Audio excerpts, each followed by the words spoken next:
President Ziaur রহমানকে নিয়ে বিতর্ক সৃষ্টি করা কিন্তু এই অভ্যুত্থানকে আসলে বিপথে নিয়ে যাওয়া। বিতর্ক সৃষ্টি করলে আসলে সেটি জনগণ ভালোভাবে গ্রহণ করবে না। যে জিয়াবাদ শব্দই বাংলাদেশে ছিল না, কখনোই ছিল না, কেউ বলে নাই। প্রেসিডেন্ট জিয়াউর রহমানকে নিয়ে কেউ বিতর্ক ইতিপূর্বে করে নাই, কারণে বিতর্ক সৃষ্টি করলে আসলে সেটি জনগণ ভালোভাবে গ্রহণ করবে না। বরং জনগণ মনে করবে যে এরা আসলে খামাখা বিতর্কের জন্ম দিচ্ছে, খামাখা একের পর এক নাটক মঞ্চায়িত করছে। জিয়াবাদ, মুজিববাদ আমরা শুনেছি, আমরা কখনো কি আসলে জিয়াবাদ শুনেছি? শুধু নাই। প্রেসিডেন্ট জিয়াউর রহমান একজন সৎ নেতা ছিলেন। যে সময় বাংলাদেশ ধ্বংসের দ্বারপ্রান্তে, তখন কিন্তু সেনা এবং জনগণ তারা কিন্তু প্রেসিডেন্ট জিয়াউর রহমানকে ক্ষমতায় বসিয়েছে, এবং এমনি এমনি বসায়নি। এই প্রেসিডেন্ট জিয়াউর রহমান তিনি স্বাধীনতার ঘোষক ছিলেন। ওই সময় একজন সেনা কর্মকর্তা যদি যুদ্ধের ঘোষণা না দিতেন, তাহলে ওইটাকে আসলে যুদ্ধ মনে হতো না। তিনি যে সাহসিক ভূমিকা রেখেছিলেন, এই কারণে পরবর্তীতে 7ই নভেম্বর যে আপনার সিপাহী জনতার বিপ্লব, সেই বিপ্লবের মাধ্যমে জনগণ তাকে ক্ষমতায় বসিয়েছে। জনগণের সমর্থনে তিনি ক্ষমতায় বসেছিলেন। তিনি যতদিন ক্ষমতায় ছিলেন, তার বিরুদ্ধে কেউ অভিযোগ দিতে পেরেছে?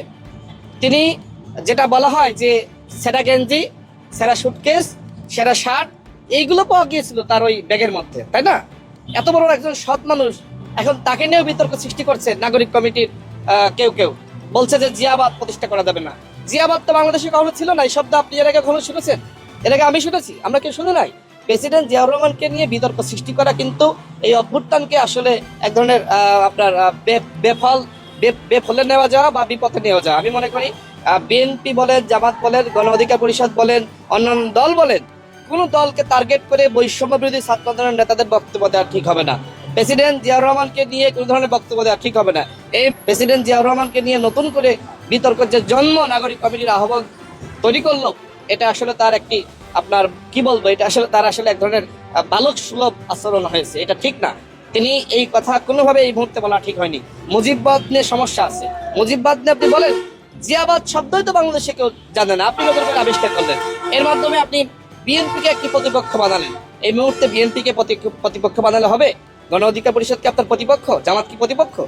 আমরা সবাই অভ্যুত্থানের ভূমিকা রেখেছি, আপনিও অভ্যুত্থানের একটি অংশ।